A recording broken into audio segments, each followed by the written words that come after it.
Ducks fans, are you ready? You are listening to the Ducks and Pucks podcast. This is the #1 home for Anaheim Ducks talk and analysis. Here we go. Well, welcome to the show. This is your host, Mike Walters, along with my co-host, Eddie Richard, and we've got a jam-packed show for you this week. We've been gone maybe a little over a week, and we're going to talk about the Ducks road trip, which they did very well. They did not lose a game in regulation. And then, of course, they came home, and all kinds of craziness unfolded in the game against St. Louis and the disaster against Calgary as well. So we'll talk about those. Tons of fan questions to get to on this show. Some former coaches to talk about. Randy Carlyle, Bruce Brujor in the news as well. Some injury updates on Ducks players, and also Jay Bouwmeester to cover. So lots of action, lots of things to get to. The show, I don't know, hopefully it's not 2 hours. A lot of the shows have been running kind of late lately, but I think we'll change gears a little bit to start the show, Eddie, and we'll talk about pregame podcasting. So if you haven't heard of this is something that Eddie and I do. We like to drink before our podcast.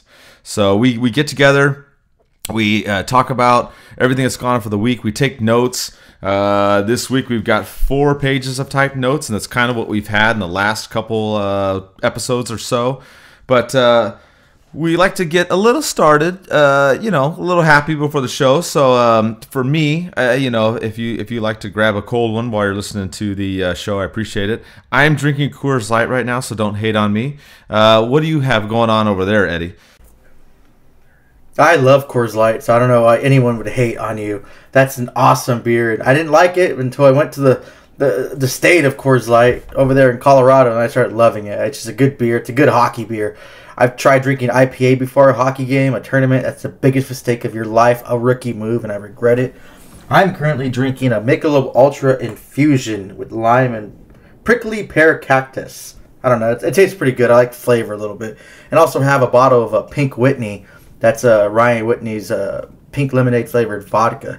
Started drinking around 10 o'clock, so it's day drinking. But you know what? It's 5 o'clock somewhere. The funny thing is, Mike, I actually do better and I write better when I'm drinking a little bit. Like there was this one time when I was still finishing up my community college stuff. I wrote a paper, a final paper.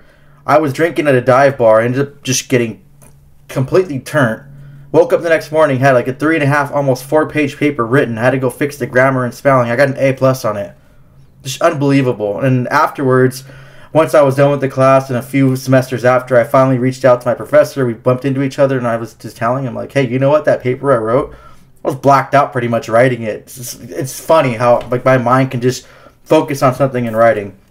But I think a lot of our listeners, besides what we're drinking right now, they want to know one of the most important questions is how was London? Please tell That's right. us. So if you didn't catch it on my personal Facebook page, I talked about it. I was in London for the last week. Unfortunately, my dad wanted to plan the trip, and he did it during the hockey season, which I try to do everything when it's not during the hockey season. But I have relatives that are over there, and it's just worked out the way it did. So I mean, I had to go, but it was a great experience. For anybody that hasn't been there, I highly recommend it. Also, if you don't know my other friend of the show, Eddie and I too, Jen Franklin, she actually had planned the trip the same week. So I ended up meeting up with her and her daughter as well over there. It was really awesome. So I had a great time. I definitely check it out. Did a pub tour, which was great. Trying to watch these games was crazy with the time change. But thank God for some of the hockey streams out there, because some of the other stuff didn't work while I was over there. But it's a great time, and I just highly recommend it. I just had fun. A lot of history over there. Some of you know I have a lot of veterans in my background, and I found out that one of my great-grandparents was actually in World War I and World War II. I didn't know that, which was really awesome. I knew that 3 of my 4 grandparents were in the war, but just to know that was awesome. They fought on the U.S. and British sides. It was kind of split between, but I have now 4 relatives that had fought in those wars. So it's just a lot of history, a lot of good things to check out. I just highly recommend it. That's all I can really say. I saw a lot of good things over there. It was a great time. I'm glad I'm back. But yeah, I don't plan on having any more vacations during the season, trying to avoid that. But it was a good time. That's the best I can say about it. Watching the Duck games in the airport was fun. I posted some photos of that as well. And we'll get to some of these games. Obviously, Eddie covered a lot of this while I was gone. Thank God, Eddie. I appreciate it immensely. He did a really great job, especially the St. Louis Blues Ducks game, which we'll get to that as well. So whatever you're drinking, I hope you sit back and enjoy the show. If you're driving, then don't drink, obviously, and just enjoy the show on your road trip that you're going on, or maybe your commute to work. So talking about road trips, the Ducks went... We talked about the last show, if you didn't check it out, that they played the Kings, they beat them in LA, and yada, yada, yada. We're happy that they beat LA. But they then went to Canada for a majority of this trip, and they did all right. It was kind of interesting. We won't spend too much time on these games because we've got so many topics to cover. But they went to Ottawa, Montreal, and Toronto, and all these games ended up going into overtime. So the Ducks, they first start out against Ottawa. And this game, the Ducks played pretty well. Like we said, they came off the win against the Kings. And in this one, they played pretty decent. They had a goal by Nick Ritchie, another one by Kasha. They kept kind of going back and forth. It ended up going into overtime, and the Ducks pulled this one out, Eddie. Kasha with a great overtime goal, shootout goal. And Raquel with a great shootout goal as well. And the Ducks pulled this one off. And I thought it was a good start to... basically the Canadian road trip, as the Ducks ended up putting 2 wins together, Eddie. Yeah, I wasn't really too fond on this game, and I don't really sound too negative. I know we got the win, but it seemed kind of boring. It's just kind of like, okay, I'm sitting there, and I found myself kind of thinking about other things, or going on my phone looking up other things, and not really fully paying attention to the game because it just seemed like it was boring hockey. I think the Ducks, despite their record and how this season's going, they are way better than Ottawa, and they should have steamrolled this team. I did like seeing Nick Ritchie, still contribute. Nick Ritchie knows his job. He goes to the front of the net and gets in those dirty areas, and that puck seems to be bouncing toward him all the time lately, and we'll talk about it more throughout the games, but he just seems to be in the right place in the right time, and always the right places in the front of the net. So it's good to see him get some puck luck. And then Coste's goal, that was just awesome. It goes off the back, and he just ends up just getting that rebound from the... I don't know, it's one of those things where it's just a beautiful goal to score, and goals like that are fun. I score them sometimes playing in rec and beer league, and it's just always just it seems like it's just luck. You're just trying to get that puck in front of you and throw it as quickly as in front of the net, put it behind the net, and... Yeah, and I think the best part about this game and the most entertaining was the shootout. The Ducks just came out big with Coste and Raquel getting the goals. It was just awesome. Raquel, his little stop and fake, and then goes and shoots. It's just a beautiful goal. And yeah, we still got the win. It's just I expected more from the Ducks and a little better game than what they played. It seems like they just kind of played down to their opponent, and that's what I hate seeing about teams do. And I think they should have just played the game that they could have played, and this game could have been easy, 5-1, 4-2 Ducks. It shouldn't have went to a shootout. I mean, you're right. Ottawa's been struggling. As we've seen with the Ducks, when they play teams that aren't doing as well, they tend to play down. When teams are playing better, they tend to play up, usually. Power plays was kind of a big deal in this game. The Ducks had 3. They didn't score at all. The Senators had 5, and they got both of their goals on their, man advantages. So that was something that kind of hurt the team here in this game, was the special teams play. But like you said, the Ducks got the win. Shootout goals by Kasha and Raquel were awesome. So they built that, 2 games in a row, and you're thinking, okay, let's try to win 3, right? They're going to go into Montreal. Montreal's team is depleted. They got a lot of sick players. Oh, this should be no problem. Let's take them out. And, of course, this game also goes into extra session as well. They go into overtime in this one. The biggest thing, I think, in this game is I think the Ducks played probably a little bit better in this one. You had goals by Silverberg and Grant in here. But I think the issue in this one, Eddie, is that even though Montreal was depleted, they had Carey Price come back in net, and he played a stellar game. making 35 saves against 37 shots. Yeah, and this game was a lot like the whole tempo of the game was better. The Ducks played a lot faster. They controlled the puck more. It was just an overall really good game for the Ducks.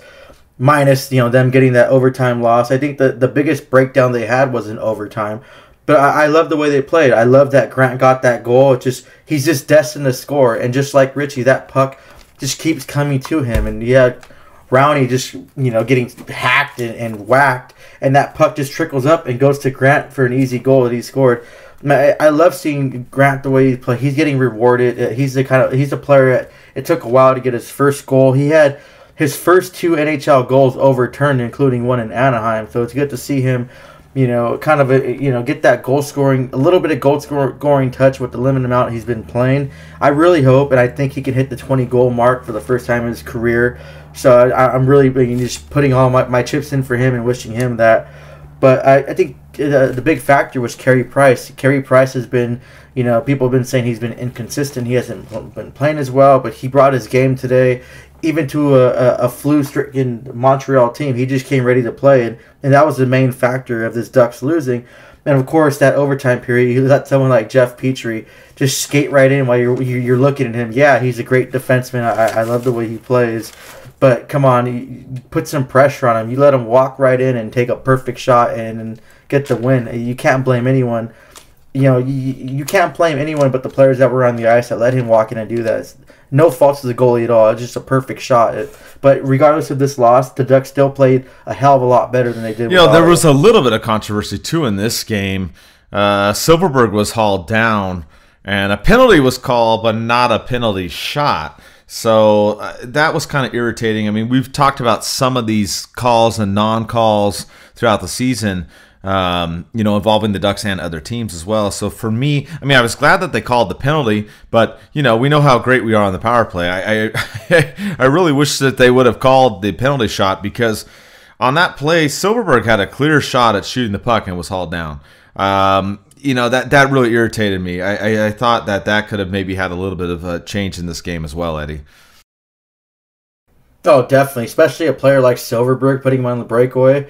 Just a one-on-one with the goalie. It definitely would have been a game changer, I think. But unfortunately, the refs, I don't know what they're drinking. Or you know what? I don't even know what they're smoking, because I have a lot more common sense when I'm drinking. So I don't know what they're doing over there, but...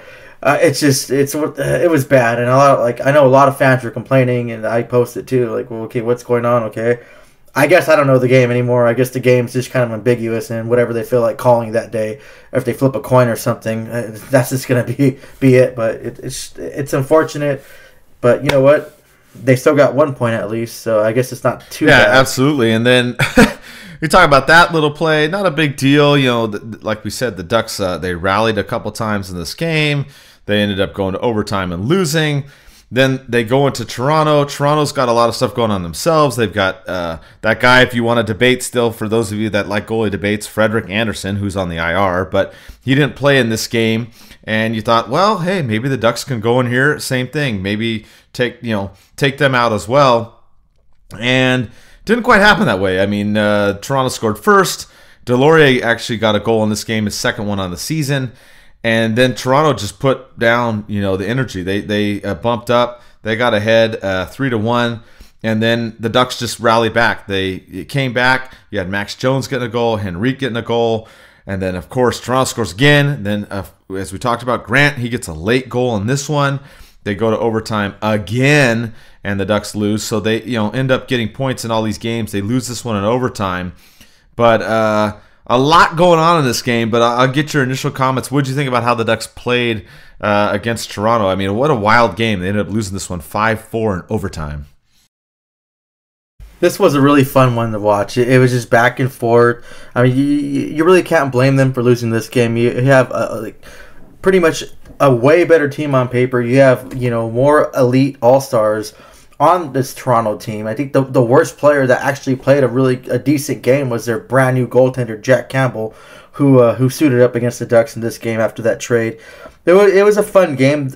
All the goals that were scored for the Ducks were just great. They had a power play goal. They had a shorthanded goal. Delorier scored. It's always great when Delorier, scores or does something other than fighting, he contributes and chipping the puck in, his second goal of the season. And so it's good to see him get rewarded for all the dedication and hard work he's been putting in this season for the Ducks. And of course, Derek Grant hits number 13. It's just amazing to see him keep rolling out like that. It was an overall fun game. And it's surprising the Ducks took this to overtime because, Toronto should have had this. Who knows if Anderson was if it was in net, if things would have been different. He's obviously the better goaltender. I'm sorry, fans are still triggered about this, but like you said the previous show, it's over with. He's not on the Ducks, so let's move on from there. I want to backtrack real quick since I mentioned Delorier. The Montreal Canadiens did a nice little tribute for him on his welcome back to Montreal. So that was pretty good on their part. Thank you to the Montreal Canadiens for acknowledging him. He's been a great asset to this season, and he's been one of those players where he got traded to the Ducks, and everyone's like, okay, who's this guy? Putting those stupid gifs who the fuck is that? That Connor McDavid. Or no, Conor McGregor gif and stuff like that, but he really made a name for himself, and this guy really puts his ass out on the line every single day, and he's a definition of what you want on your team. So I want to give him definitely a shout out, and he actually loved the shirts that we made for him, the Anaheim Fight Club shirt. So hopefully we can get him wearing. Yeah, I mean, we hit him up too because if you're gonna make T-shirts and it has to deal with players, there's a lot that goes into it. I'm not gonna bore you with the details on the show, but. Let's just say I've had to deal with some stuff when it's come to making T-shirts. So if you have any questions about it, you can hit me up separately. But yes, he does like the T-shirt. You can get it at basically bit.ly/dnpgear.com. Check it out and buy it on there. You can also go to tpnhockey.com. We've got both the shirts up there. We've got the Fight Club shirt up on the TPN site, and then our Ducks and Pucks shirts up on the DNP Gear site. So check them both out.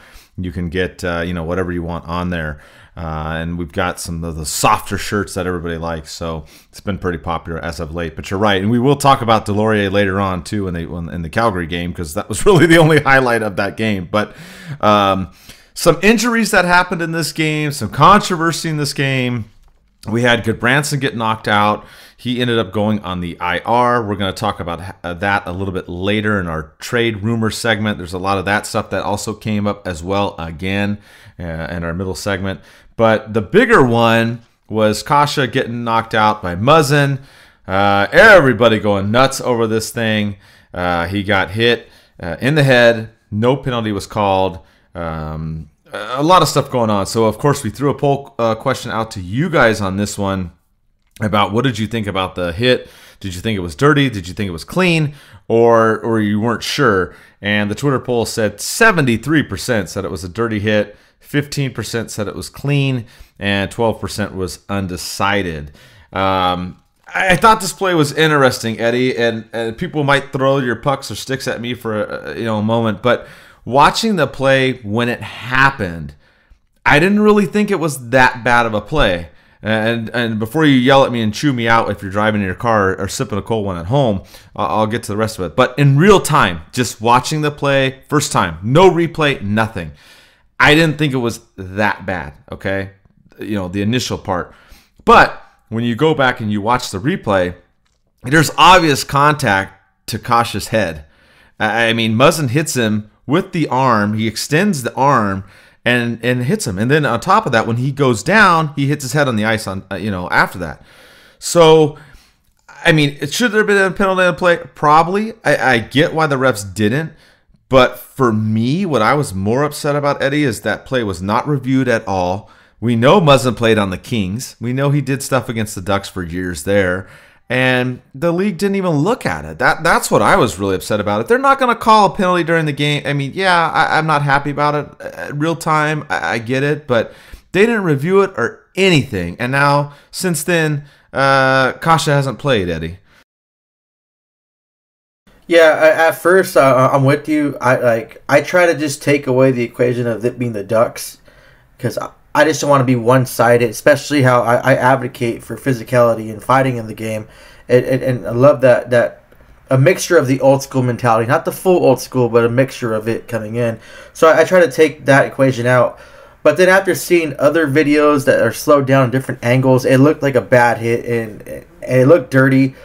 the actual speed looked clean, and I think I'm in just in that category is that I don't know. I don't know if Kasha should have kept his head up and not lowered his head as much. Maybe Muzzin had some time to react. He should have moved out of the way. I don't know about this play. It's just I don't want to be saying, oh, it's a dirty hit and kind of go everything, be hypocritical and go against everything what I believe in. But I don't want to say it's a clean hit and just because I want to have that mentality as well. So I'm in the I don't know part. I'm with you though. The league should have at least taken a look at it. But just to make that determination and not even try to take a look at it, it just keeps giving us feel about the inconsistency that the NHL player safety is. And George Peros, he was a hell of a guy in Anaheim, and he did a lot for his team. He was that player you wanted on your team, but he's doing a shitty job as being over there in the player safety. It's so inconsistent. Like you want one thing, you want player safety, but you pick and choose who's safe and who's not. I guarantee I can bet my ridiculous freaking bank account money right now that if it was Connor McDavid getting laid out right there, they'd be freaking. You don't even need that blue pill to get them all wired up. They'd be wired up already, waiting to throw a suspension out to Muzzin. That's just inconsistent and unfair what's going on with over there. Those dips, I'll call them, at player safety. Yeah, and so after we posted some poll questions and whatnot, I hit up Eric Stevens on Twitter, and he replied with the video that we showed, which the initial angle, it doesn't look that bad. But like you said, there's another angle that shows Muzzin extends his arm and hits Kasha in the head. And this is what Eric Stevens had to say about that. Quote, the first two angles I saw, including that one, didn't really show anything illegal. But then when I was able to finally see one from the side where Muzzin caught Kasha's head flush, so I'm not sure why they wouldn't be up for discipline. Justice is a spinning wheel these days. End quote. And I say amen to that. I agree. That's my Definitely. Thing. I'm with you too. When you watch it at full speed, it's hard to see. It's hard to tell. When you slow it down and go back, yeah, you could tell after that like what is going on. Part of it, Kasha loses an edge a little bit and does go down a little bit. But here's the thing. Muzzin doesn't hold up. And not only does he hit him, he extends his arm out. I'm sorry. That should have been reviewed. He should have been fined and or suspended. I think it's ridiculous. And knowing the history with Kasha, it's unfortunate because now he's been out and he hasn't played, as of, the time that we're recording the show. So it kind of pisses me off. And there's a little bit more that we'll talk about. We have some other poll questions and things we'll talk about when we talk about team news and rumors in the next segment. But anyways, so the Ducks lost that game in overtime to Toronto. They lost two players. As we said, Gabranson went on the IR. Kasha still hasn't played. And so then they went in to their final game against the Sabres. You had Ryan Miller in net again. I have to double check. I think it's the first time he's played back-to-back this season. And the Ducks go in there, and oh my God, this was the best game of the road trip, at least in the beginning. I really thought the Ducks were going to blow the Sabres out of the building. They go nuts in the first period. They score 3 goals. Silverberg, Getzlaf, Ritchie. On the first 6 shots. They even had a penalty shot, which Troy Terry didn't score on. It could have made it 4-0. I was like, holy moly, watching this game. I thought they were just going to take it. Buffalo does get a late goal in the first period. They get some momentum. They get a goal in the second period on the power play. And then the third period, it's all Miller time. Buffalo is throwing everything, including the kitchen sink, at the Ducks. They outshoot the Ducks 15-5 in the period. Holy moly, just like when the Ducks had to hold on against Los Angeles to start the road trip, they had to hold on against Buffalo to end the road trip, and it was all Miller in that third period, Eddie. Oh yeah, he was playing like he had something to prove. It was just amazing. And the Ducks started off so strong. Getzlaf with that vintage Mike Camilleri, one knee down on the ice, one-timer, a beautiful goal. Such a beautiful shot from a playmaker. It just, you watched this game, you thought everything was going well. You and I tag team this game on covering it. And it seems like momentum changed right when I get home. And I start, helping you cover the game. And all of a sudden, it's all Buffalo. I'm like, holy crap. I don't know if that general manager, Jack Eichel, and head coach Jack Eichel told his team to do something different or he's trading everybody.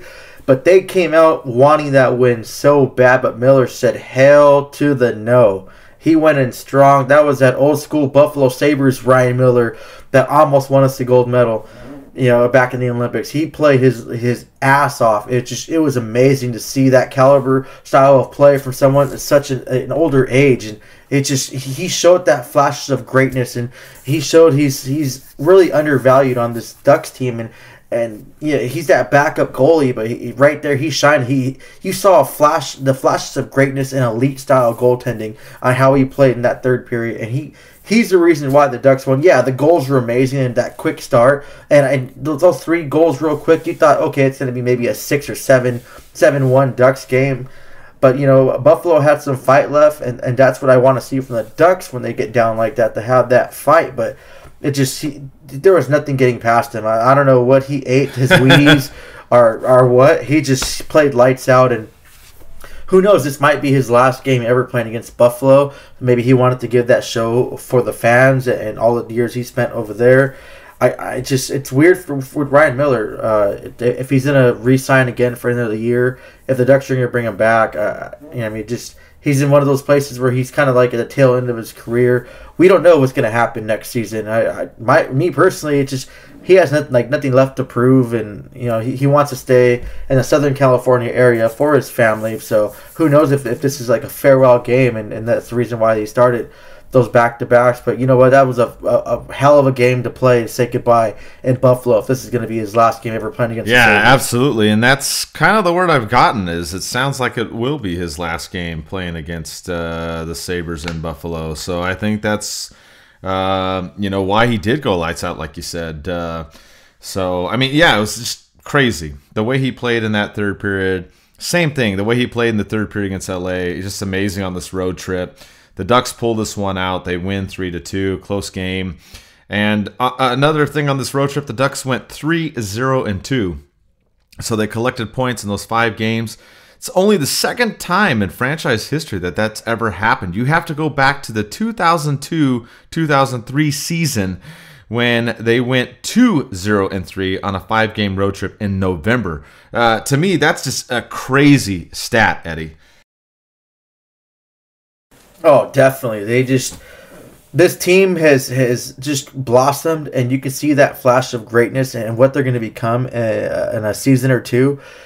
The way they've been playing, it just when you see them play like that, it's amazing. It's just they have to be more consistent. They have to find their game, and it's all going to come. I mean, you can plant the seeds from a beautiful flower, but you can't be expecting it to just all of a sudden blossom. It's going to take some time. And this team is going to be great. You have a lot of high-end talent coming up in the next few seasons. And who knows the moves the Ducks are going to make to bring in some players, too, that help out. It's going to be a shitty season, maybe 2 or 3 seasons. But, it's going to get better, and we're going to be a competitive team, and we're going to compete for a Stanley Cup, and we're going to be in that running. And this will be the thing of the past.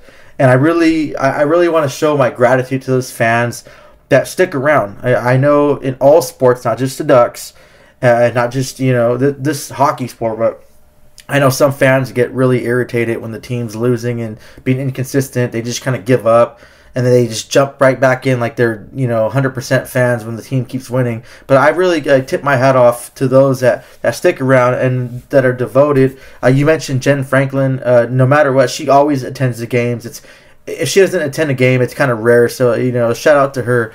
She's always there supporting the Ducks, win or lose. So, I mean, it's going to get better. And we've seen, what the Ducks can do and what they're capable of with the roster they have right now. Just give it a few more seasons and they're going to be dangerous. Yeah, I agree. It's just right now, it's just, growing pains, transition, whatever you want to call it. A lot of things going on right now. And, after this road trip, you felt really good about the team. They got points in 5 of the games. Yeah, they only won 2 of them, but they didn't lose in regulation. Kind of inching up a little bit. Obviously not worried about the playoffs and all that kind of stuff. So you felt good after that road trip, especially with everything that went on. And then they came home, and they had a couple games before going back on the road. They played St. Louis and Calgary. And all kinds of craziness this past couple of days. The St. Louis Ducks game, I I don't know. It's just crazy. Eddie was covering this game on Twitter. There's a lot of people that cover the games on Twitter. If we haven't told you that, it's usually Eddie and I, but I have a couple other people that help out as well when just things are getting crazy in our own personal lives. But this game, I don't know what to say. I mean, the Ducks scored, St. Louis scored. It was 1-1. And then, like, the unspeakable happens. You're watching this game, if you were there or on TV, and all of a sudden there's a big commotion around the Blues bench. There's a lot of confusion that went on during the time. Nobody knew what the heck was going on. Some misinformation out there as well. Eddie did a great job of not putting out stuff until it was confirmed. But we found out that Jay Bouwmeester had a cardiac episode. That he collapsed on the bench. He had to be rushed immediately to the hospital. The Ducks medical staff got out there and helped out right away, which I applaud the Ducks for all of this. And we've even gotten a lot of comments from St. Louis Blues fans that I've seen, saying just appreciative of what the Ducks organization has done during this. We didn't know what was going to happen. There was so much stuff going on during this time, so much commotion. Eddie's phone was getting blown up. He was running the Twitter. My phone was getting blown up. We were trying to, put out fires because people were saying different things that weren't true, and we're trying to make sure that it was all correct. But the big thing out of all this is that Jay is okay. That's the real main concern here, is because he collapsed. Had some kind of issue, which we finally found out. It actually just got posted recently that he went to UCI Medical Center. They actually put a defibrillator in his chest to help with his heart rhythm. And I mean, I'd never seen anything like this, Eddie, in all the years of being a Ducks fan since the very beginning back in '93. It's just crazy. And the way that, Phil Hewlett handled it too, doing this PA stuff, the Ducks organization, the medical staff, the trainers, everybody. It just goes back, I guess, because we've talked about this on the last couple shows about, things that are bigger than, rivalries and things like that, as we've talked about with, we talked about Kobe before, my personal issues that have gone on, and a lot of the issues that you guys have had out there too in the last 5-6 weeks. And I think, canceling the game was the right thing to do. And to see everybody come together and to see him go to the hospital and get stabilized, I think the best thing that I can say about it is it's great to see everybody work together. And it was a win for everybody all the way around, Eddie. Oh, definitely. This was probably one of the scariest games and one of those what the F what do I do moments in these games that I've ever had to cover. And I'm glad that I was there to cover it because it helped me grow and learn. But it was one of those things that had my stomach in knots. And yeah, I don't know the players personally like that. They're not my family. They're not my friends. But I still care about them because I love this sport and I love the game. And I have to give a shout out to my old college, my community college, Citrus College, their communications department. And the classes that I took prepared me for this. The public relations class that dealt with the chapter, and we had a really good professor in emergency management situations and what to do and what not to do and what information to put out and what not to put out. I think that I just reverted to that training and just did my best to just give the facts. I didn't want to be the first one to post it, but I wanted to be the first one with facts to post it. So I don't care if someone prematurely posted it before me. It wasn't about that. It was about putting the facts out for fans, because I know I wasn't the only fan out there that was concerned, and I wasn't the only fan, Ducks fan or Blues fans concerned. It was the hockey world concerned about this. So I didn't want to go out there and I saw people prematurely throwing it out there saying it was Bennington hurt and things like that. Shame on you. If you're one of those irresponsible people that are just going to throw in panic and pretty much throw gas on a fire without knowing the facts. I mean, maybe your heart was in the right place and you thought, okay, I understand that, but you're going to take a step back and And your tweet could have caused a lot of damage and emotional damage to a lot of people. These players' families follow, you don't think players from St. Louis Blues follow, or take a look at Ducks and Pucks or Anaheim Ducks or whatever blog you're working for. They just check to see what you're saying about the team, and it's part of it. And just to be irresponsible and throw things like that, it wasn't the right thing to do. And Mike, I appreciate you telling me how good of a job I did, because this was the first time I handled anything like this, and now I know, I know what to do better and what not to do. And I think, personally, I think I did a decent job at handling it, minus the typos. At that point, I didn't care about the spelling, or I just wanted to get the information. Once I got it, the factual information out there, and let fans know what's going on. It's really heart touching, and I have that faith in humanity, seeing how everyone came together. It's sad that tragic moments have to unite us.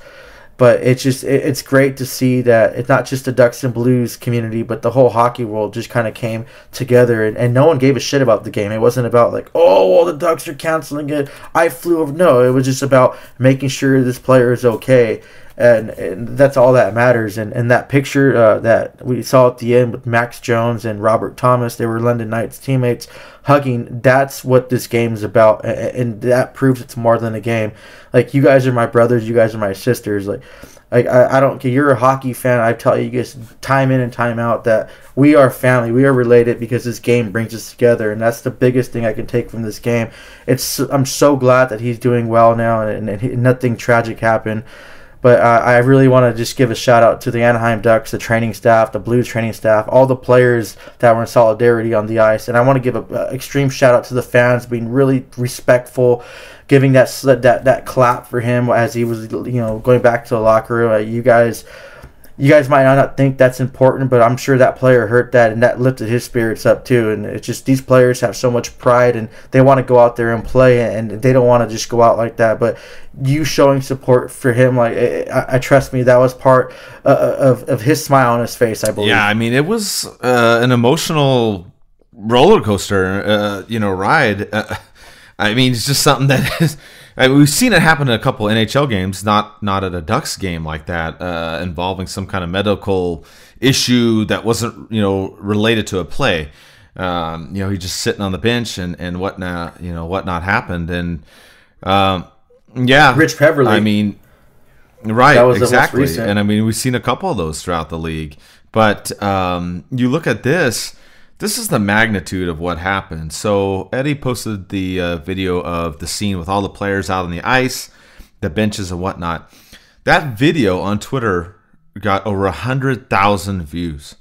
I don't ever think we posted anything that's gotten that many views before. And then the one posted of the actual incident, that one got almost 80,000 views. So, I mean, if you don't think that people listen and look and watch and subscribe, they do. We've got family members of the Ducks that follow us, and I know they follow other blogs as well, and they pay attention. So, I mean, it's really important when you're posting information to be careful what you say, because like Eddie said, some people said something about Bennington. Well, you don't think his family was watching that and they had freaked out? So you got to be careful. And that's why I told you, Eddie, you did a really great job, because you didn't post anything prematurely or anything that was incorrectly. You posted it as it came out, or if it was something from Fox Sports or the Ducks or whatever, you made sure that it was all correct. So that's huge. I mean, there's a lot going on during this thing. So we're happy that Jay is doing better. He is in a more stable condition. We did have one fan that asked about him, James Holguin. He said, "Is Jay's career over?" My answer to that is, I don't know 100%. But I would have to say I don't think so, because this defibrillator that they put in, obviously technology gets better and whatnot, but it's one that takes into account your heart rhythm. And if something goes wrong and it goes into your heart goes out of whack and it could have a life-threatening issue, the defibrillator actually shocks your body to put it back into its correct rhythm. So I think he can still play and go out there and do what he has to do. It's not really, it's a more medical question, if anything, which I am not a medical expert, but I trust that he'll talk to the staff there at UCI Medical Center, one of the best places to be at in Orange County. and they'll put the stuff together. And I think if they give him the okay, hopefully, Eddie, I think he will return. Oh, definitely. As long as he's medically cleared to play, he's going to play. I don't see him, not playing. As far as come next season, I don't know. He's the kind of player, he has nothing else to prove to anyone. He's that's it for him. Like he's done it all. He has a beautiful resume. He's won his cup. He's just, it's going to be up to him, and if he can medically play. I'm glad it wasn't tragic. It wasn't anything worse. That would have been really bad, and like I probably would have had to take a few games off if it went tragic. But I brought up Rich Peverly because that happened a few years ago. It was a Columbus Blue Jackets and Dallas Stars game. He actually died on the bench, and then when they revived him, he came up and asked, can I go back on the next shift? And I was lucky enough in Colorado when I was playing hockey at one of the rinks. One of the owners used to play for the Boston Bruins, and he got us some special meet and greet with the Boston Bruins commentators, little like a VIP thing, and we got to just do a Q&A with them. My question was, you just died on the bench. You were a veteran player with the family. Why in the hell do you want to go out there and play again? And his response was, and I still remember this, he said that hockey players think they're superhuman, and they think they can just, like when he mentioned Superman, like Man of Steel and Fly, they don't know the reality sometimes of they're not, and that's why a lot of them have that pride and passion to always want to play. And that's nothing wrong with that. That's amazing. If you guys don't remember Rich Peverly, he had an irregular heartbeat, and that incident forced him to retire. So I hope it's not with Jay Bomeister's, his condition. I hope that he can be medically cleared and he can go off on his own terms, because that's all I think every player that plays the game, I don't care what level you play, I don't care if you're a professional hockey player, a beer league player, or any sport too. I don't care if you just play, I don't know, skip rocks and that's a sport for you, or basketball. I saw that movie recently. If you're one of those, I think everyone should stop doing what they love on their own account and not just be forced something medical. So I'll continue to pray for him, and my thoughts are with him, and I hope that if he can be medically cleared, he can play, and he can just, stop on his own time. Exactly. It's going to be up to him, whatever he decides, and like you said, I hope that he gets to decide, and if it's the medical staff tells him no, then the medical staff tells him no. But the main thing is, thankfully, he came out of it okay. And that nothing more tragic happened during the game, because that was just a crazy moment that touched a lot of people, and like we've it's weird, it's been the theme of the last several shows, unfortunately, but you got to look at life and look at the big picture and everything in here, and it was just nice to see everybody come together in this one, like you talked about, Eddie. Yeah, and it was the first time in Anaheim Ducks franchise history that a game has to be postponed for medical reasons. So, I mean, it's not one of those. It's one of those firsts, but it's not one of those bad things. And like we talked about in previous shows, this is it's not just January anymore. It's bleeding into 2020. My dad just totaled his car on Thursday. He got into a car accident. Luckily, he's okay. He's a little banged up. He's been resting. He's a little sore and stuff like that. But it's just 2020 is just still just hitting us. But like I'm just here to say, like, we're still standing, people, and we're still here. And no matter how much life hits us, we can always get back up. And for me, like when I get knocked down the first time, especially being in fights, I always come back better and more ready. Like once I get knocked down the first time, I'm ready to go the second. And if you knock me down again, that's going to be you working 110%. So I think we gotta stick together.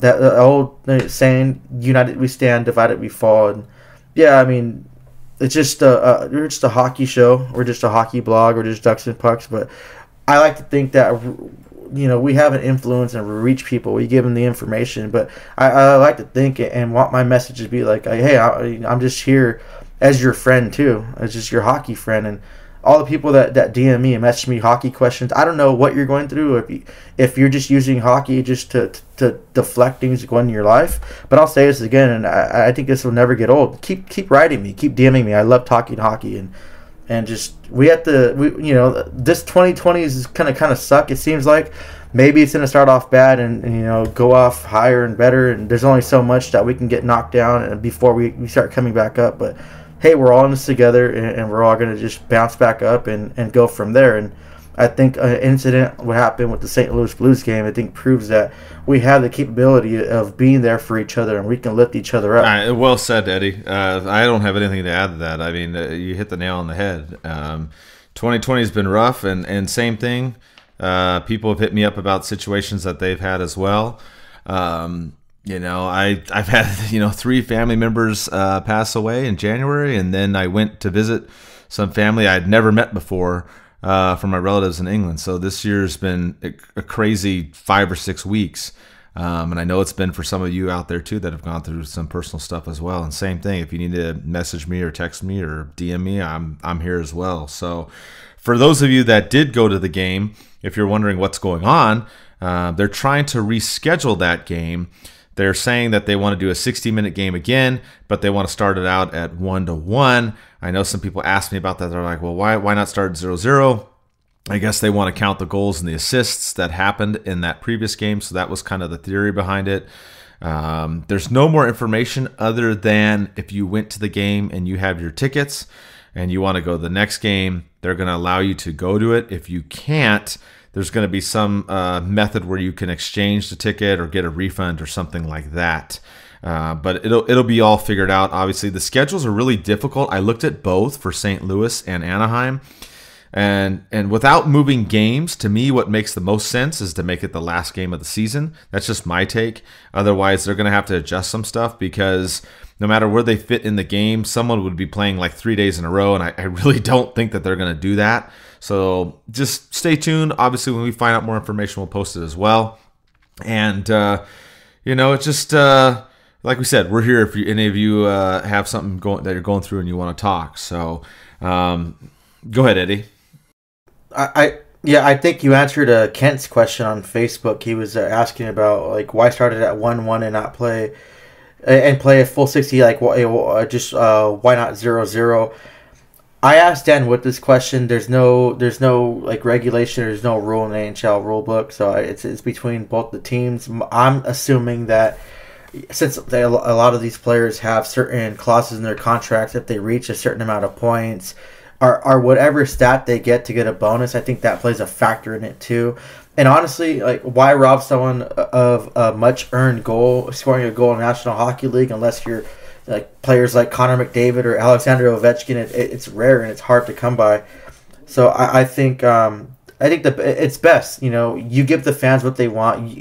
You give them a full game, but you also give the players what they deserve is the points and the stats that they do get. I know the Ducks put out something. If you did get tickets from Ticketmaster, they put fans in possession of tickets for the home game on February 11th will not need to make an exchange. For mobile tickets, once a rescheduled date has been determined, your identical seat location will be loaded onto your active ticketing account. So if you got them from Ticketmaster or the Ducks, right there, then your ticket will be automatically put.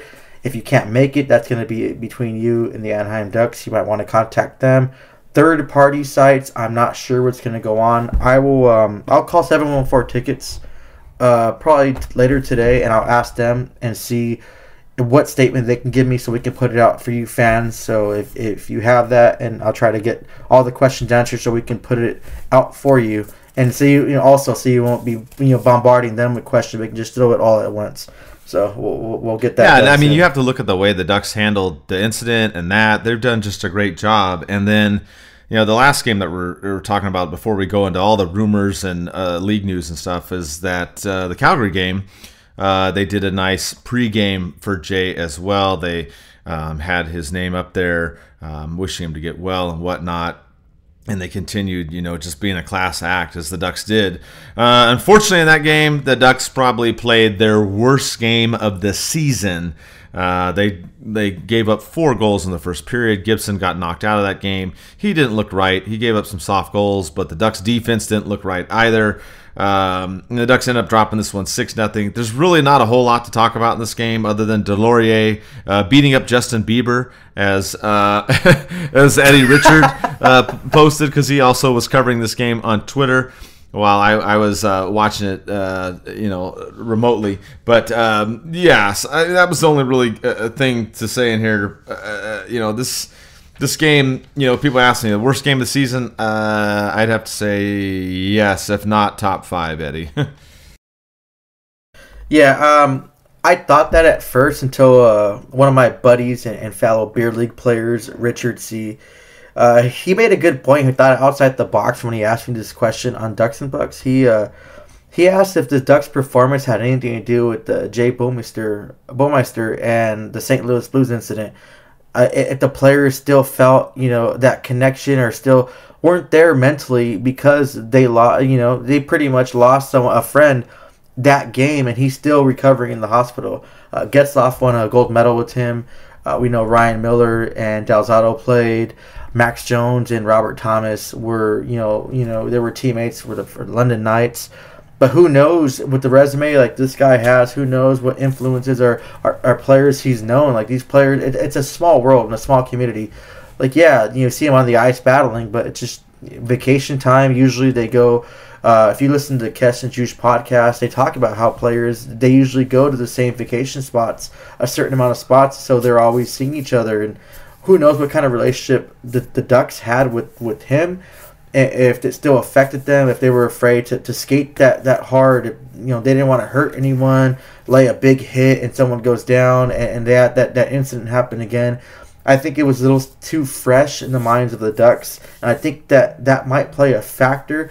And the way the Ducks played this game, I really believe that kind of contributed to the way the Ducks played. Yeah, I was hard and I was pissed off about seeing them, but my buddy Richard really put in perspective to make me think outside the box that maybe it was something more that was happening to the Ducks, and I can't blame them for that, and no one can. You can't be upset about that. If they have that connection and they weren't 100% there mentally, then they're human beings too, and they deserve that right. And it's just maybe it's just one of those things where it got to them mentally. And yeah, you see the Flames. I know he played for the Flames too, and you're like, oh, well, the Flames did better, but you have no idea, what is going on in these players' minds. And if something's happening in 2020, like everything's happening to everyone else, it's happening to them internally and individually, and it's just like if they're getting buried with 2020 as well. So I mean, I'm not trying to make excuses, but I do want to shout out, my boy Richard for making a really good point. It makes me think outside the box instead of being that critical on this game. Maybe there was something other like that was factoring in them just not playing. Yeah, well. I mean, it's a good point, and I think it did get overlooked. So it could have been something. I mean, things affect people differently, right? We've talked about it on the previous shows with all the stuff going on. Because even some people ask me, like, oh, why are you still doing all your stuff? You had all this stuff happen to you recently. And I'm like, well, that's how I deal with it, And to me, in moments of crisis or tragedy, when people respond a certain way, I don't judge those people. So if what happened on Tuesday affected the Ducks' play in this game against Calgary, then it is what it is. I mean, it affected some of them. Some of these players knew some of the other guys, played with other players in certain situations, and that's, to me, okay if that's what happened. I mean, like I said, people deal with things in different circumstances, and until you've been in one of those positions, it's difficult to judge. So I think it could have been a factor. Maybe not for the entire team, but at least some of the players for sure. So, but the Ducks, they'll have a couple days off. They're going to go on the road again. They're going to head back up to Canada. So we'll see if they regroup and how it goes. We'll shift gears here and get to more of the team news and the trade rumors and all of that stuff. A lot of a lot of more news out there again in the world as the trade deadline approaches. First off, we'll talk a little bit about injury news. As we mentioned, Goodbranson, he's on the IR. He was knocked out in that Toronto game. He has an upper body injury. And then Kasha's been out. This one's kind of weird. Ducks are saying he's been sick. Kind of threw it out there because Elliot Freeman alluded to him being hit by Muzzin. We kind of let you guys decide. This time we did a Facebook poll for the podcast, and this one was pretty close, Eddie. We had 60% believed that it was a head injury from the Muzzin hit, and we had 40% believe it was due to illness. I know that they played Montreal and they were dealing with the flu, but what did you think about Kasha and why he's been out? Well, the trade deadline's coming up pretty soon. Come on, you don't want to put a player on IR and go out there publicly and saying that it's a head injury or whatever.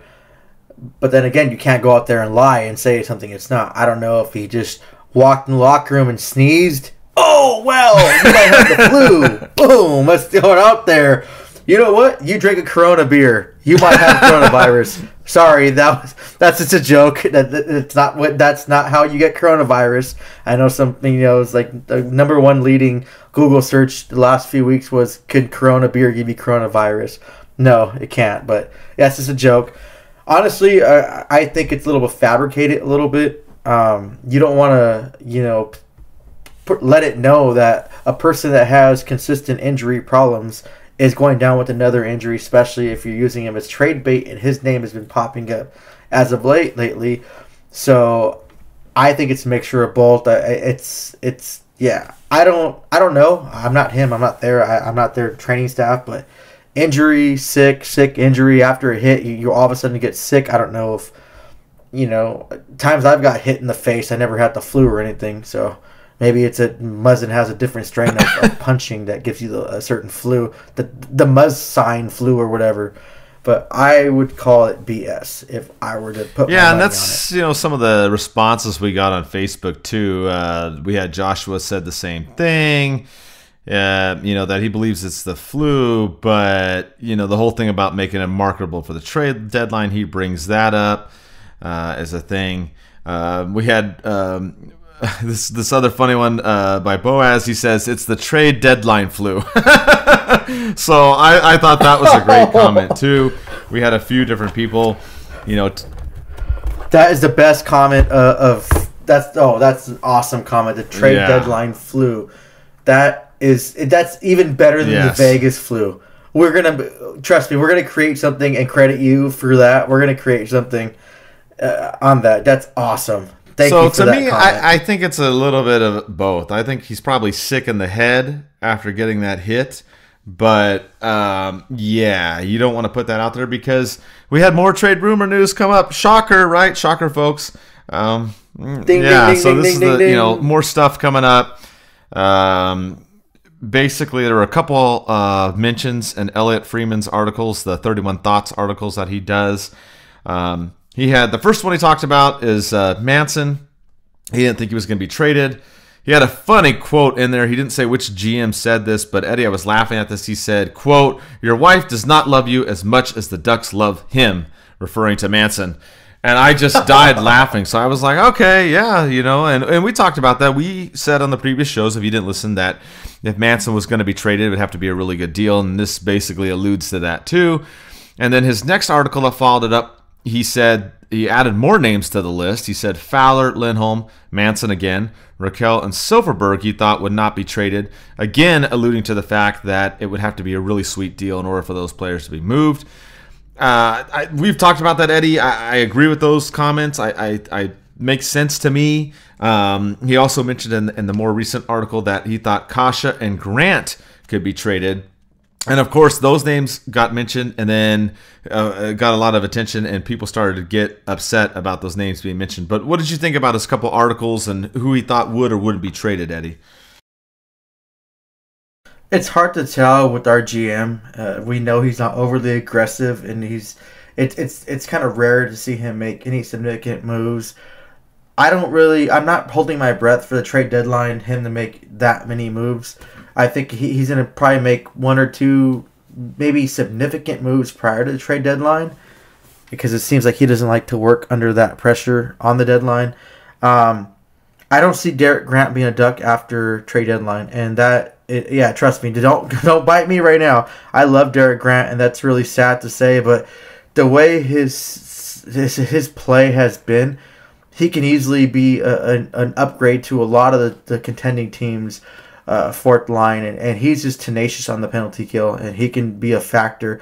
I'm arguing right now, and maybe it'd be a stretch, he can probably fetch a third round draft pick, maybe with some conditions added to it to solidify that. But I think if you can get a team to overpay a little bit, that could pay dividends for their team, making that run for the cup, I think Derek Grant might be worth a third-round draft pick. He's playing some of his best hockey he's ever played, and his penalty kill, he's everywhere. Wherever that puck is, it's like a magnet. He's just drawn to it, and it's paid dividends. And he's at the right place, right time, and he's just having that puck luck. And I don't know. I think he could be a factor. Another player too is Delorier. I keep saying this. I would hate Delorier to leave because he's been, I think, the best thing that's happened to the Ducks this season. He's proved that his dedication to the game, and he does everything for your team. He's one of those players that you just want on your team and want to be there for you. If those of you that don't play hockey, he's one of those guys that you want at the bar with you when you're blacked out to carry you out and tuck you in bed, get your phone, your wallet, and keys, and make sure you're safe. I think he's amazing. We reached out to him, and he quickly commented back to us. I think that shows a lot of character too, and humbleness on his part. You're a professional hockey player. You don't have to reach out to us Joe Blows.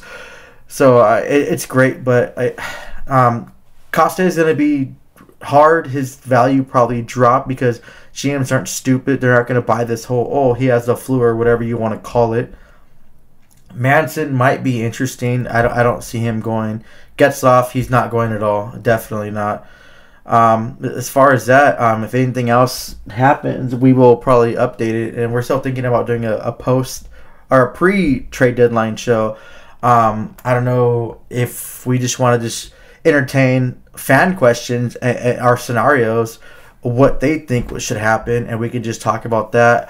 We definitely are going to be here for the trade deadline. We'll be up early in the morning to cover all the coverage. We'll try to make it interesting. Mike and I will talk. Maybe we give some giveaways. We have some merchandise.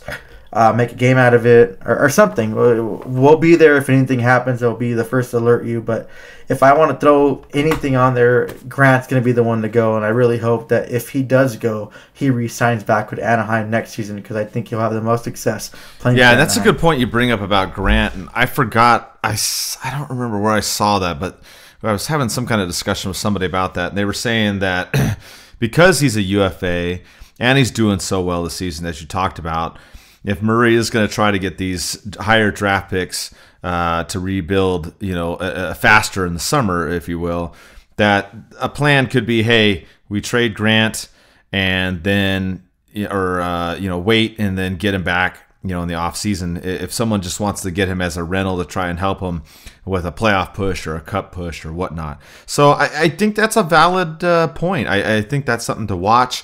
The other one that I brought up, you brought up Delorier. I agree with you on that one. The one I'll bring up is Sprong. Again, he was recalled before the Ducks went on the Canadian part of the road trip. Did not play at all, and then was sent down again. He's another one that I'm telling you, just to sit there and watch, that could be moved as well. He keeps getting called up and is getting passed over.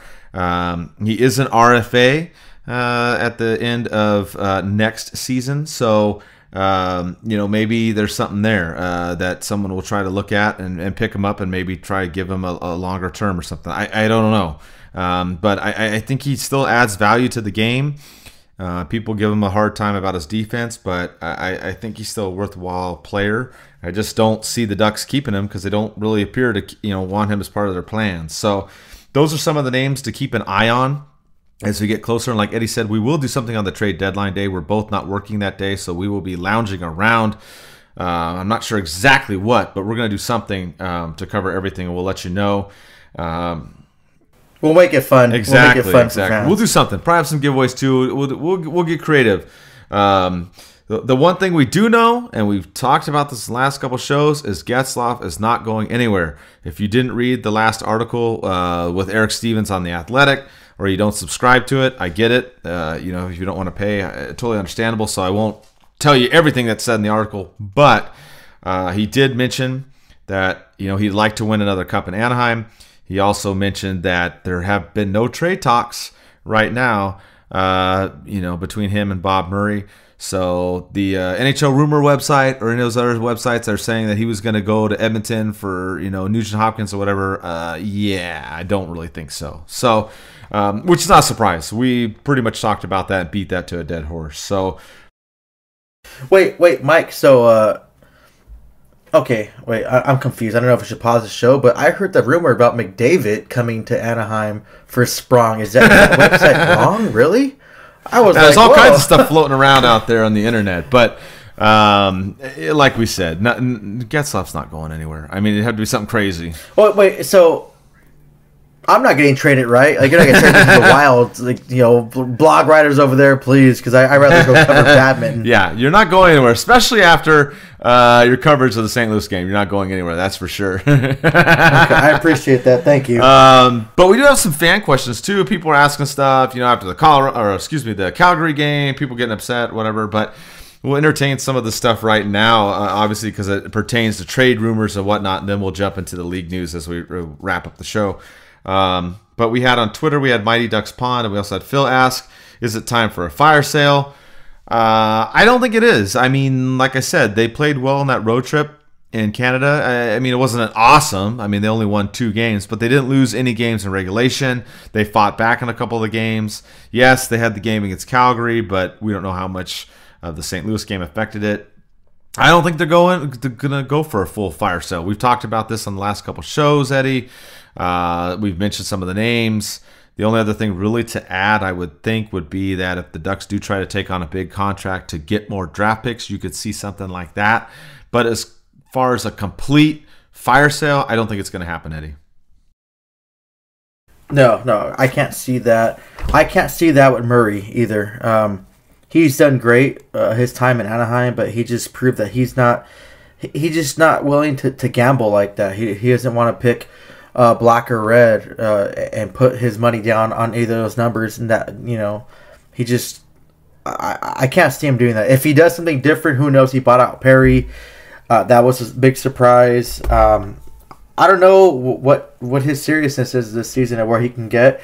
He made it known that he's willing to pick up bad contracts for for picks and prospects, but I mean, we haven't seen anything yet. Bogosian from the Buffalo Sabres was one we talked about, how he can pick up and get some prospects from Buffalo. They put him on waivers right now, so I don't know. I can't see any other team picking him up. Maybe the Winnipeg Jets taking a chance because they're depleted on defense, but I can't really see anyone picking him up, and I don't know if that's the option still on the table. We'll have to wait and see, but it just it's one of those things where you have to wait and see. You never know come trade deadline. People, can speculate all they want, and Bob McKenzie, all those big names, they do a great job. Like, I tip my cap off to them. I don't even wear one; I'll tip it. I'll wear one just to tip it to them. They are up 24/7, giving us all the latest details. So it's going to be interesting. It's going to be interesting to see the Ducks this season because it's different. I'm not necessarily saying they're going to make big splashes, but there might be a little key moves and stuff. I hope they don't trade Grant for a 35-year-old guy that wants his name read differently in the media, like Wagner. But I'm sorry, I keep living in the past. It's Valentine's Day, so I can inner channel my living in the past days, I guess. But well, you kind of touched on it too. On there, we had another fan, Nick Foster, asked, quote, "Is it GM Bob Murray on the hot seat?" And I would say right now, no. As far as in the fans' minds, yeah, there's a lot of fans out there that aren't happy with Murray. But in terms of, with the owners and the organization and everything, I don't think he is, and I don't think he will be. I think part of it is going to have to depend on what happens on this trade deadline, the rest of the season, the draft, and all those other kind of things. I mean, should he be on the hot seat? I mean, yeah, there's certain things that have gone on that aren't, making this team better quicker. But as far as the organization saying, hey, we're going to boot him or do anything, I just don't think so, Eddie. I just don't see it right now. I think a lot of worse things would have to happen with this team, like I said, the rest of the way this season. Yeah, definitely. I totally agree with you. I want to jump to another fan question, Kuya Kirk. I want to give a shout out to him. I know your profile picture on Instagram, You have either, I believe it's Army BDUs or it might be Air Force BDUs. I apologize for that. I was in the Army. So I want to say thank you, brother, for following. You're my brother in arms. We served together. So, I appreciate that. And I always appreciate a fellow service member, reaching out and talking to us and following the page. But he asked a really question that I wanted to post as a fan question. I might post it later, but he asked, could the Ducks win the Cup with the 2007 lineup in today's NHL? Mike, I'll go to you first. Yeah, that's a great question, and I think that they could. I think that 2000 team was a complete roster. I mean, you had guys that could score. You had guys that could play defense. You had Niedermeyer and Pronger back there on the blue line. Remember, you had Getzlaf and Perry on the fourth line. You had Jaguar doing his magic. I mean, the team had everything going for them. And I think if that team was to play now, I think definitely they could make a really strong case to be in the Stanley Cup final, if not win it, hands down. No argument for me on that one. Okay, and I made a mistake too. I want to apologize, and I'm going to correct it right now while we're live. That question actually was from Austin's Tank that asked that question about the 2007 lineup. I apologize for that mistake, but I still meant what I said about Kirk. But my thoughts are, it was a fierce lineup. They had speed, they had physicality, they had play coming from all four lines, and they had Niedermeyer and they had Pronger. And they were big factors in winning the Cup. And I really think that team in today's NHL would just thrive. And they had that. They just had everything you can ask for in a team to win the Cup. And there was no way Anaheim was going to lose that Cup. Now, to transition to asking Kirk's question, even though I made the mistake, I really apologize. He asked, what must the team do, management included, to make next season more successful? I think to make season more successful, it's patience and time and honesty. I think the Anaheim Ducks, and I'm not trying to trash talk them at all, I think they haven't really been 110% honest with the fan base on what they're trying to do. Come last season, I know a few season ticket holders cancel their tickets because they're trying to reach out and find out what's going on with the team, and then at the worst streak of the team's life, they're saying, hey, we're going to increase ticket prices, and there was no communications with fans. And then this whole retooling thing comes, and it's not retooling, it's a soft rebuild. And I wish, and I think that the management and the team, I think management and the Ducks need to be honest with their fans and let them know what's going on. And I think management has to take more risk, as in Murray needs to take more risk in finding out what he's going to do with the team, and to see, do you want to be a semi-contending team next season and go for that, barely squeaking in playoffs or losing, or just maintain the roster you have to let the players develop. Players like Troy Terry that have 8 or 9 shots in the last Calgary game, and every game he's been playing, he's been on fire. He drawn 2 penalties in that Calgary game. His speed, and players had to hook or slash him just to get him off from the puck. I think it's going to be one of those things where you have to wait and see. Next season is probably not going to be better. I hope that they improve on what from this season, because I think they improved from last season. It's a great question, and I think it's kind of a wait and see. And I want to see if Bob Murray could actually adapt to the variable change in the NHL, what's going on right now, and to be that, he can change and not be so conservative and gamble a little bit more.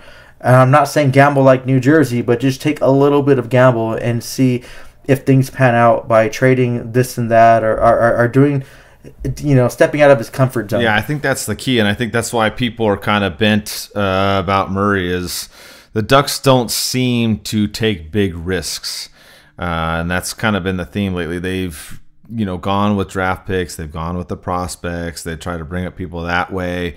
Murray's gotten burned a little bit, obviously, with the Patrick Eaves situation.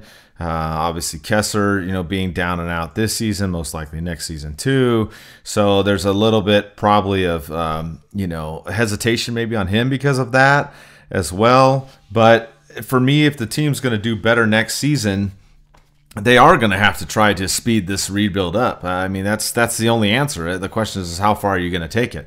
Are you going to take on a bunch of contracts? Are you going to trade some big name players? Are you going to bring in prospects? And I think it's going to be a little bit of maybe taking on a big contract and bringing in younger players. That's what I'm seeing right now. It doesn't seem like they're going to go get some star players, because the Ducks don't really have a lot of star players on the team if you look at it. I mean, yeah, you've got Getzlaf, but I mean, and Gibson, but right.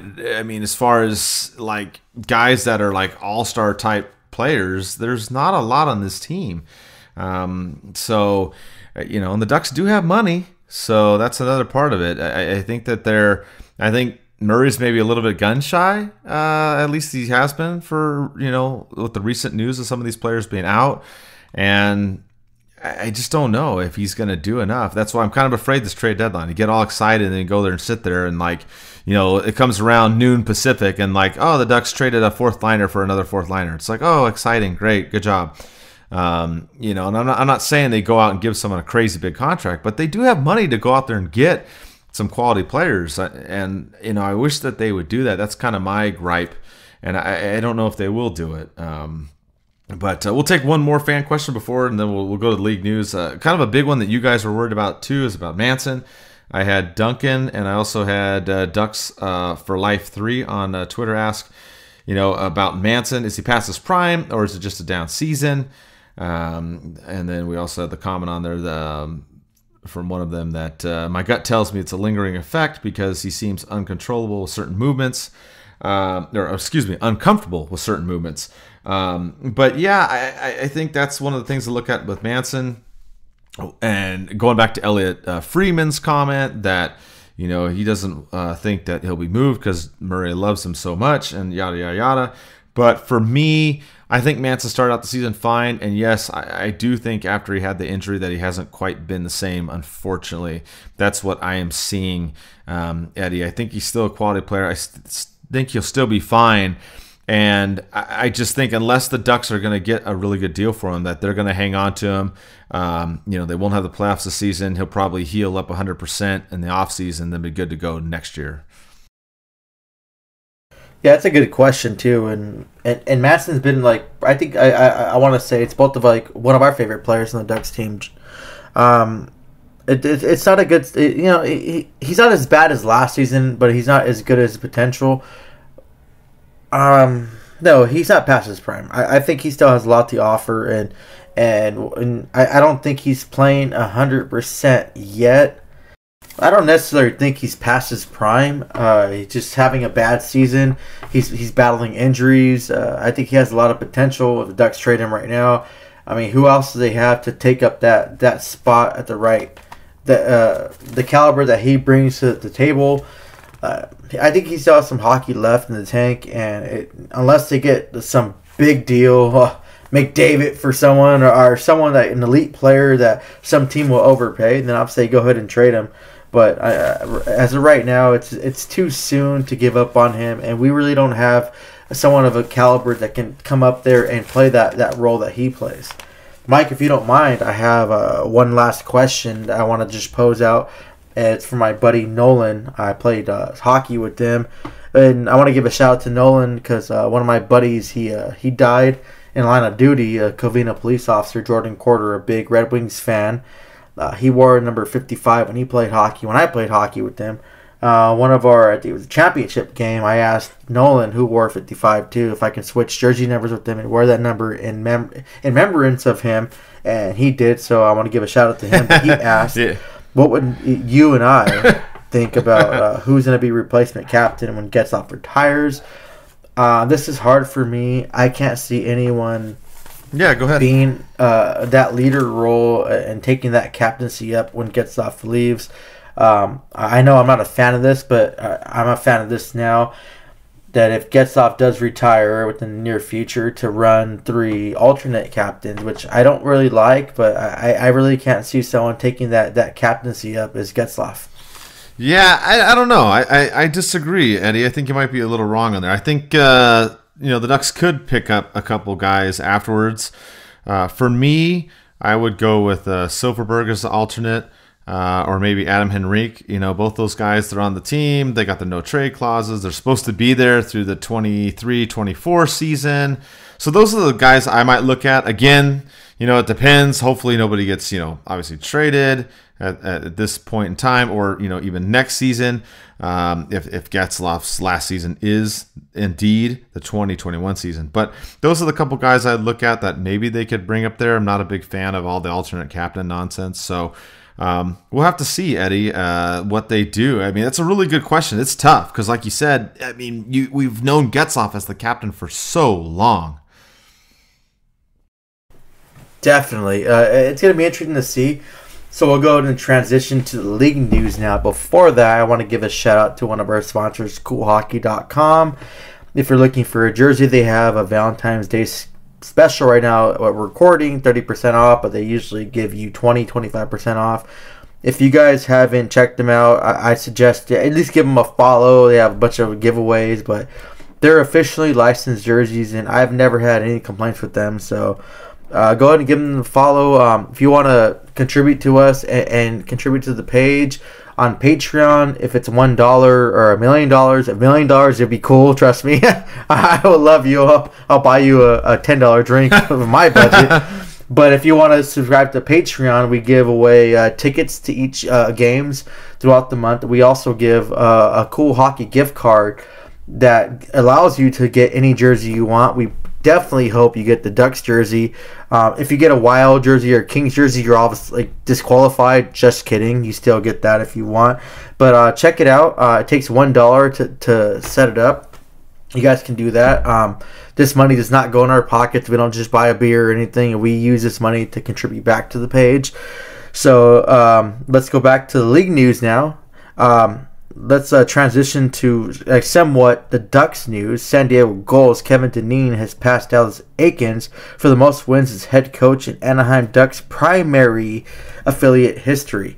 And if you guys don't remember, he spent 6 seasons as head coach of the Portland Pirates of the AHL, which were the Ducks primary affiliate team. So congratulations to him. And I can see him being a head coach in the AHL in the future. Preferably not with the Anaheim Ducks, because I still believe in Eakins right now. Or I'll call him Eakins because I've been watching Pokemon the last few days, so I'll go for that. Let's go back and talk about the Los Angeles Kings, Mike. They made a trade.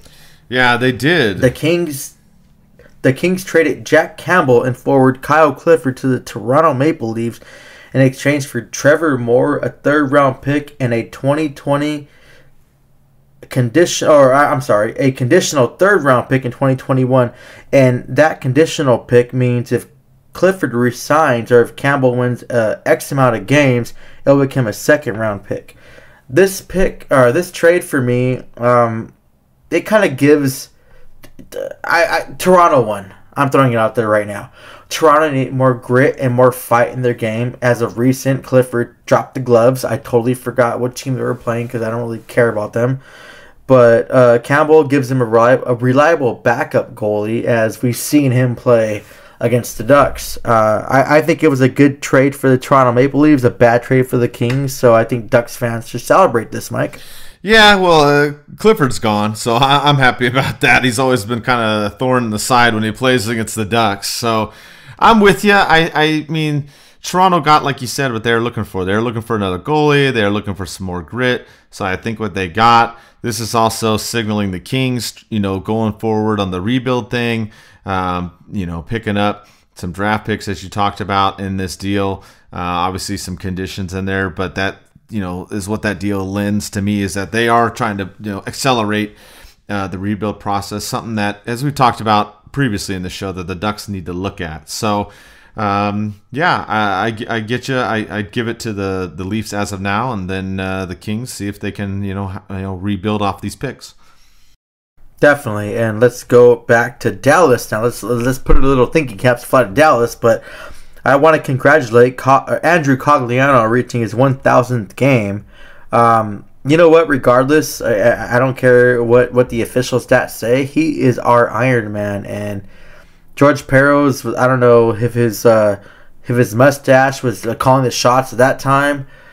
I think, and a lot of Kings fans think that suspension he got was absolute bullshit. He shouldn't have been suspended. He's still a fan favorite, and he still puts in work every single day. Obviously, he's not the Iron Man anymore because he took some games off for injury with Dallas. But he you know what? In Ducks country, he's still our Iron Man.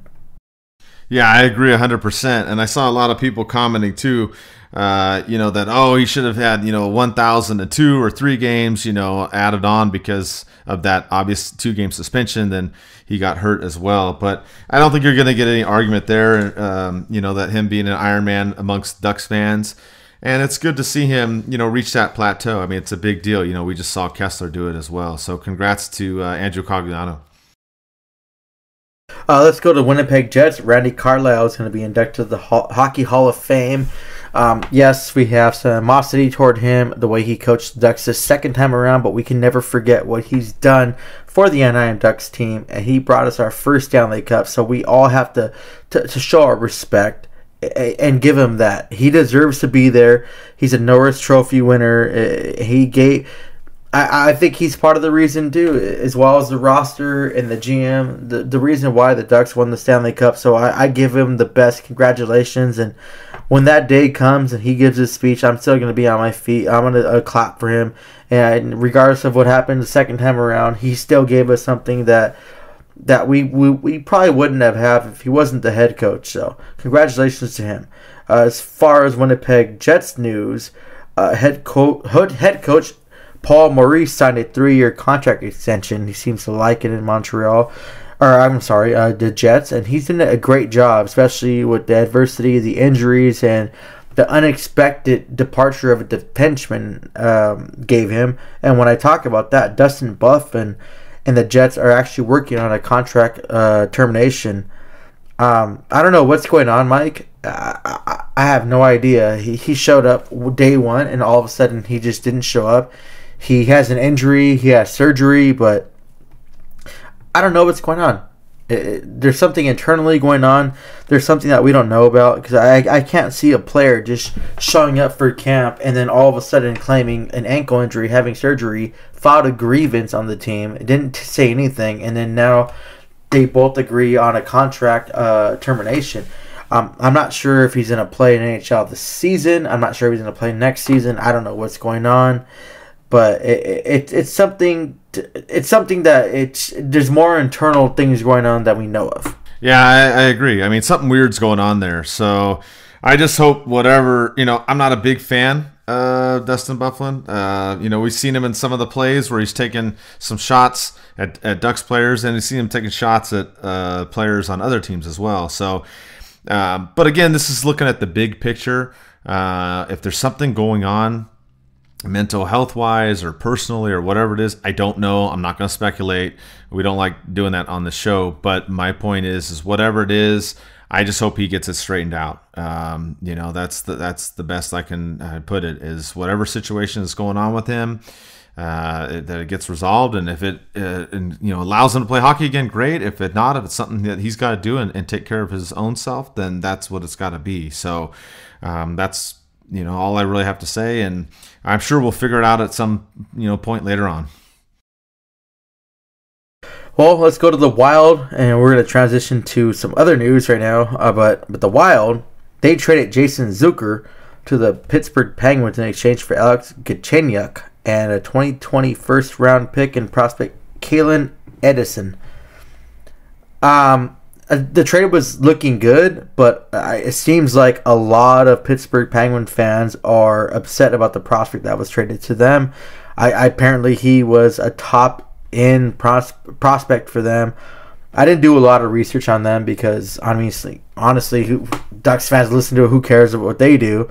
And honestly, I don't care about the Wild or whatever. But one thing that the Pittsburgh Penguins did get, Zucker's wife, she's really adamant and she's really opinionated on Twitter, and she has such a good personality and a voice on Twitter. So I think the fans got, which they don't know about, someone that's so great on Twitter, and she's funny. I mean, if you guys want to follow her, go ahead and follow her. And she's She has no filter, which is awesome. Reminds me of the women that I served with in the Army. They have no filter, so that's good to see.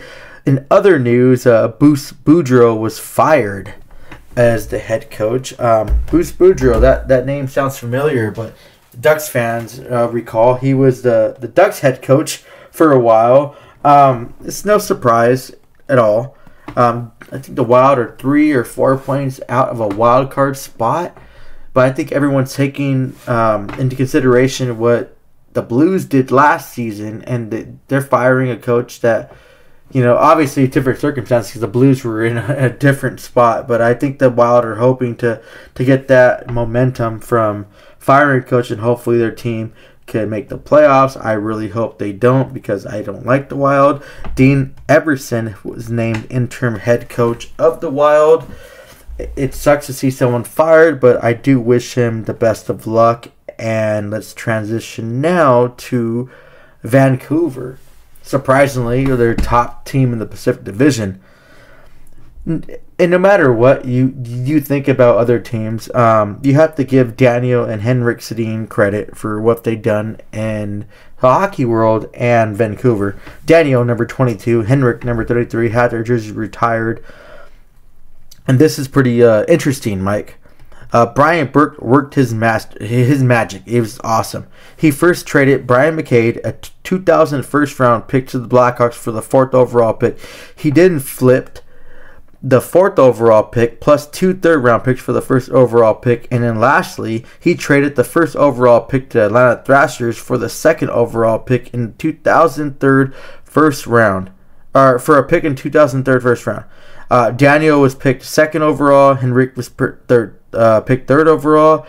Burke knew Atlanta Thrasher wanted Patrick Stefan. And just to throw it out, because it's the Ducks-driven podcast, the Ducks drafted Jordan Leopold, 44th overall. They had no first round. They picked it. And I say that. It's just, this is the first time I learned about the Ducks drafting that.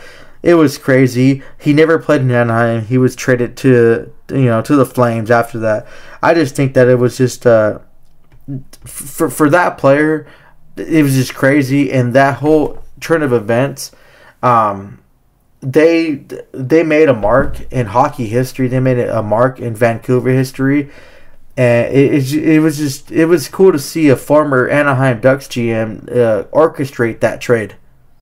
Yeah, there was a lot of stuff going on there, and I mean, for him to work all that stuff out and then get him these 2 star players for a long time worked out, and they did well. I mean, they came up short for the Stanley Cup, but they had some good seasons in Vancouver. So it was funny to see how all those picks worked out together and how he did all these things to put it together. And if you didn't see it, the ceremony, I do highly suggest you go back and listen to BX's speech. It's very, very funny. And I also highly recommend you listen to his podcast with Kessler, who was also there for the ceremony as well. So it was pretty funny. He did a little bit of roasting in there, both of the brothers. I won't spoil it. I want you to go back and you just have to listen to him talk because it's pretty funny. But, congrats to both them. They're on another team, but hey, like we talked about, the big picture here. So wish them both all the best in retirement. Definitely. And let me throw some injury news. So it's unfortunate, but it's kind of good, but unfortunate. But Columbus Blue Jackets has lost Seth Jones for ankle surgery. He'll miss 8 to 10 weeks. Like I said, yeah, we're Ducks fans. We love the Ducks, but we always hate to see people get, especially a player of his caliber, go down. Shea Weber will miss 4 to 6 weeks with a sprained ankle. He was upset. There was a media guy, which I'm not going to put him on blast in this show, but he was implying about a retirement, about this injury. Shea Weber was upset about that, and it wasn't the case. So, he's gonna return. He's still gonna play. Edmonton Oilers lost Connor McDavid. Pacific Division news: 2 to 3 weeks of a quad injury. Darnell Nurse signed a 2-year, $11.2 million contract extension with the AAV of $5.6 million. I didn't know this, Mike. He is the son or cousin of Dominic McNabb, I believe, a pro football player. I didn't know that. Oh, I didn't know that as well. Interesting. I don't follow football. I mean, I know that you get 6 points for a touchdown, 1 point for a kick, and yeah, so it's just it's I'm throwing it out there because I know a lot of our fans watch football and our other league news. We're gonna go. Sorry, I'm like, Las Vegas Golden Knights. Holy crap! Do you want to bet black or red? Yeah. They purchased the San Antonio Rampage of the AHL, and that is significant, especially for AHL fans. San Antonio had a great fan base. I've talked to a lot of their fans over there. I was stationed in San Antonio when I did my K9 training. It was an awesome city.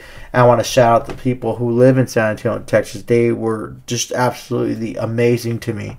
They're going to play their 2021 season in the Orleans Hotel where the Wranglers played until their new stadium in Henderson gets built.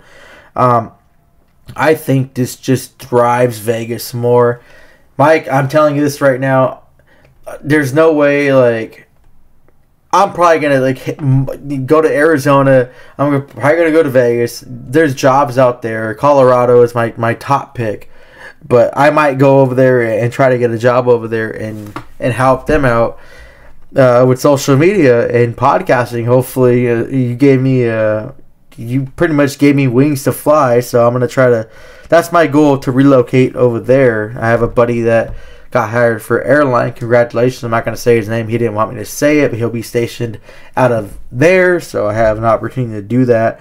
So it's awesome that Vegas is growing, and they're not just hookers and cocaine, the stereotype that everyone just thinks of them. They're actually developing to a really, not just a football when the Raiders go there, but a really hockey town. I want to go to women's hockey. You know what? These women are a joke. And if anyone thinks women hockey isn't real hockey, then I don't know what you're doing. You're probably playing pool hockey in your pants, but you're not doing it right, because these women are so fast, and I've never seen moves like this in the NHL. These women did, and they broke the record for the U.S. They had the biggest record with 13,320 for a U.S. and Canada team in the United States. It's great to see them develop. Not developing. They're really develop. It just seemed. Just get the crowds and actually get the fan base that they deserve to have. So that's pretty good. Yeah, that was a great thing to see. A lot of exposure.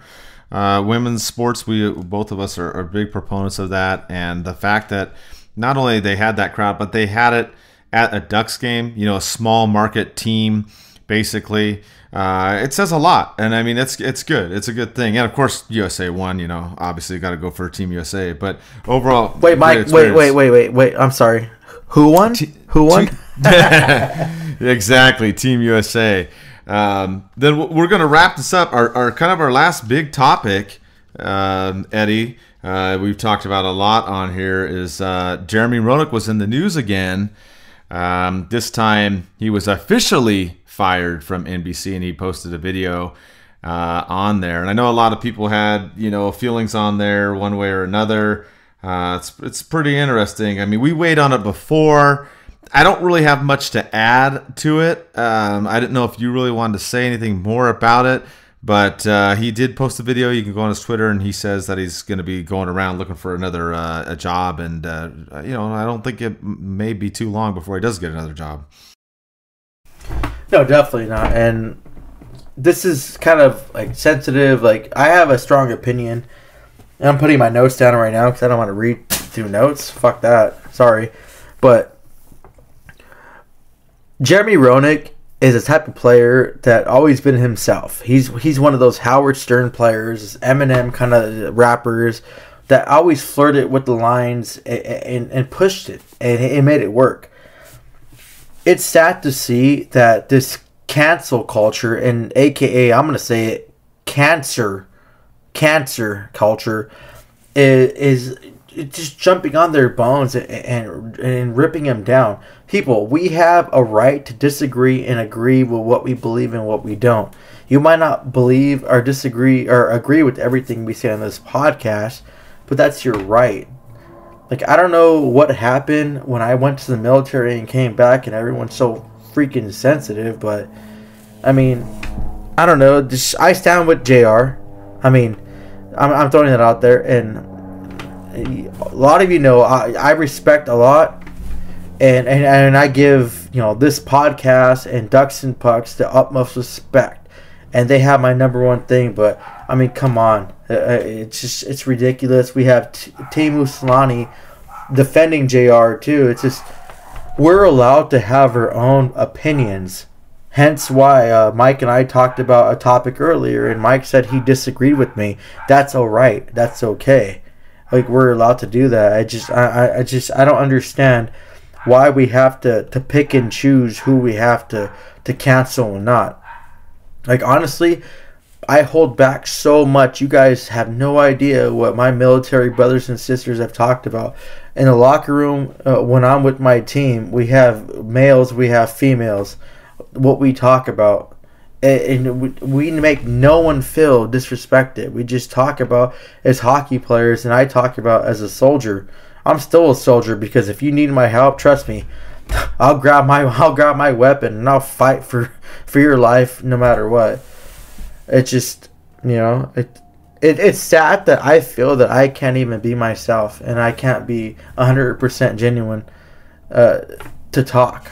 I've talked to Mike about doing my own podcast and an unfiltered one about with my beer league buddies and talk, and I would never do anything without Mike's blessing, because I respect him and he's done everything for me. But I'm afraid to do it, because if you guys hear what my buddies and I talk about, you guys might cancel us, and you might force Mike to push me out of the way.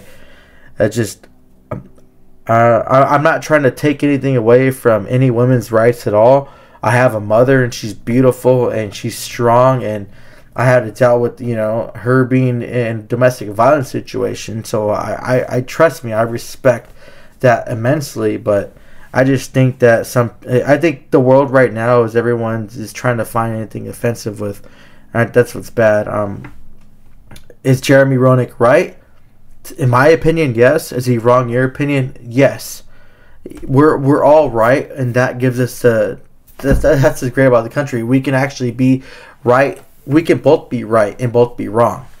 It just the way everything's going, I don't really like it, but I'm going to throw my opinion, and I understand what your opinion is, and I respect it. I live my life by certain rules, no religion, no politics, no racial talk. I live by bar rules. So what I'm saying is, all I care about is hockey talk, but I mean, I do agree with Jeremy Roenick, and I do agree with Teemu Selanne. He had his back. If you don't agree, that's great. I applaud you for not agreeing with me, because that's your right. So we should just, I think we should stop being a little bit sensitive, and we should just accept each other as individuals and go from there. Regardless, you know what? You have your own right. If you want to debate respectfully, I'm definitely down to talk, but all that matters is this logo right here with this duck biting the freaking puck with his eyes out there, and that Ducks and Pucks logo. So I'm going to do whatever it takes to preserve this logo and to project the positivity and the professionalism for Ducks and Pucks. Yeah, and I mean, not everybody's going to agree. Not everybody agrees with what we say all the time on here. So, I mean, it's up for you to decide. We just bring up the topics because those are the ones that are important right now. And if you didn't check out Teemu's Twitter, he quoted Roenick's last video, which you can go back and look at and listen to before you make your decision on what you think one way or another. A lot of people went on there and gave Teemu a hard time. And he actually replied to one person. I'll just read you what he said. He said, "I have known him," meaning Roenick, "for 30 years, and he is a great guy. Everybody does mistakes. Friends support friends. At least I do. I hope you do too." End quote. So obviously Teemu's got some history there with JR and knowing what he did as a person in his over the 30 years, not just what he said on a podcast or what he said in a situation where none of us were there, by the way. So something to look at. My only thing about it is I'm kind of more on the other side, opposite of Eddie a little bit. I understand what NBC did and why they did it. I don't really have a question so much with just that incident, but my issue is JR has said things, as Eddie mentioned, off the cuff, maybe a little bit on the line or bending the line before, and they never did anything, and now they're doing it. So that's where I kind of have an issue. It's like you knew this personality, you knew what he was about, you had him on there, and now ultimately you decide to do that. And yet you still have people like Milbury on the show that do things. So my issue is this selective enforcement, as I call it, of certain things. So, I mean, that's what the networks do. I don't work for a big network. So, I mean, Eddie and I can talk as we, freely within some regard here, but I don't know. It's something that'll have to be figured out. I'm just curious to see where he's going to land next, unfortunately. And that's it. That's my take on it. Oh, yeah, sorry. I'm sorry to interrupt, but yeah, I totally agree with you. And yeah, the whole big networks, they have their own agenda to go to. So I don't know if they're trying to get younger or do or not. I think they hired Lovejoy as his replacement. But Mike, I want to thank you. Just on this show, yeah, you do regulate a certain amount of things I talk about, but you let me pretty much talk about whatever I want. Once it crosses the line, you'll call me out, and I think I've done that once in this whole entire time I've been working with you. Other than that, you just let me pretty much do what I do, and you know that my main objective is to project Ducks and Pucks to be and to maintain the best place for hockey you can get. So I really appreciate that. Yeah, you understand that I was a soldier, and I do maintain, and I'm an advocate for freedom of speech too, but you do run a page that has some sort of professionalism, and you care about the brand more than anything else. But I want to thank you for letting me just be part of this podcast. And the only thing I just advocate is animal rights and against child predators. So I mean, if you guys go against that, we probably don't want you on this page. But I want to give a big shout out to Mike. It was rough when I first started Ducks and Pucks. I just didn't understand what professionalism, in my personal opinion, was. I took my college classes, and then Mike talking to me, he didn't just tell me oh, don't do this, don't do that. Mike gave me an option, and he was there as. He was there just to kind of build my confidence. Hey, if you want to do this, I'll help you do this in this direction. But if you want to go this direction, you have to do this. And I really give my heart out to you, dude.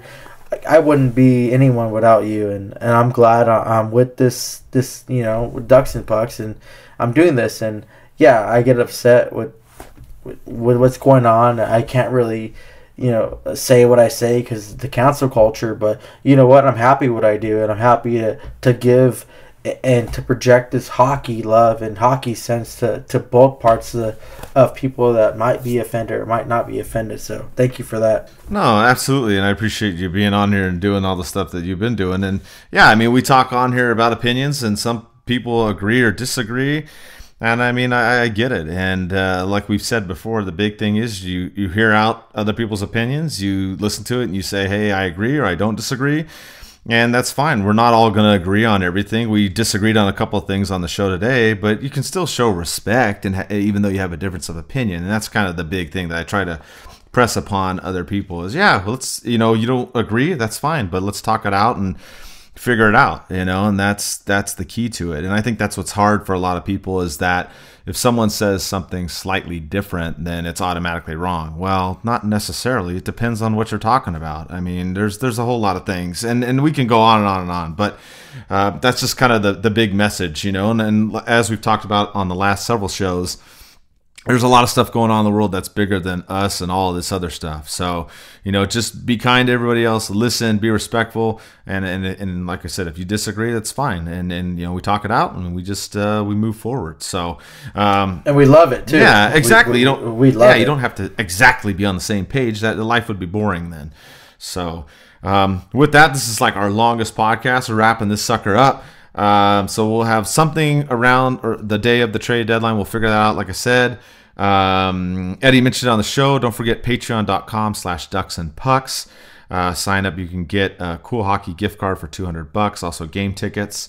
Also, you can go to tpnhockey.com. Check out the t-shirts, including the Fight Club shirt. And with that, we'll wrap up the show and we'll be back in about a week. Let's go Ducks.